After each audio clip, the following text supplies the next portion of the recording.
Morning, everybody. In this episode of the show, we're going to explore the impact of the latest Huawei news on Android cybersecurity. Recently, the US government increased pressure on Chinese telecom giant Huawei. Now, there's multiple layers to this issue, and a lot of them are political. You've probably seen a bit of this fight around 5G network infrastructure. We're not going to dive into politics. That isn't what this show is about. What we are going to tackle is the reality of the latest move by the US. Now, last week, the US put Huawei on the US Entity List.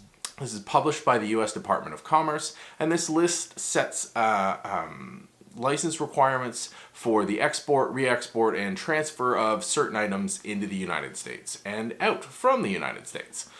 Now, in simpler terms, it really sets our restrictions around a company's ability to do business in the US and with US-based companies in the name of national security. Now, being on the US Entity List directly affects Huawei's relationship with Google. Huawei makes the popular P20 and P30 lines of smartphones, and these phones run the Android operating system and they live in the Google ecosystem. When I say popular, I do mean it. The numbers change depending on the source, but Huawei is undeniably one of the top 3 mobile vendors on the planet. Now, being put on the US Entity List means that Google is no longer allowed to export their technology to the Shenzhen-based company. This means that Huawei's phones will only be able to use the Android open source, or AOSP, moving forward. Now, that doesn't sound so bad, right? Android's a very competitive landscape, and the open source project powers it all. Huawei won't be losing much ground here, right? Well, wrong. Name an Android phone that doesn't have Google Search, or Google Maps, or Gmail, or access to the Google Play Store. And it doesn't end there. What most people think of as Android is actually the combination of the Android open source project and Google mobile services. Most people wouldn't actually recognize an Android device without Google mobile services layered on top.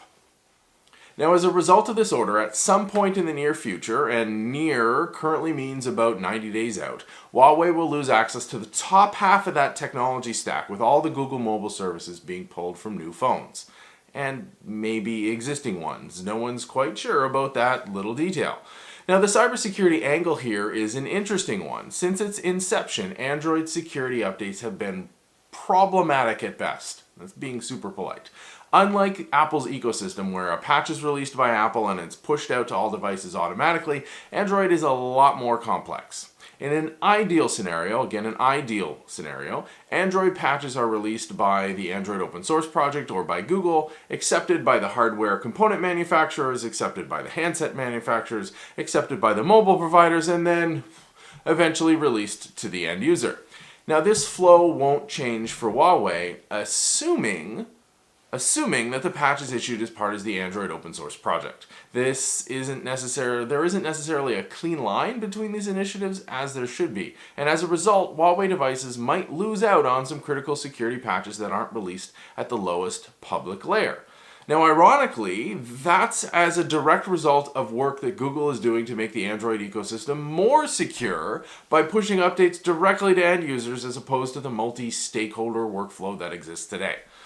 Now, that's the tip of the iceberg when it comes to the fallout of the ongoing dispute between US and Huawei. Politics aside, it's an example of the repercussions of cybersecurity and privacy with large global ecosystems and real-world devices.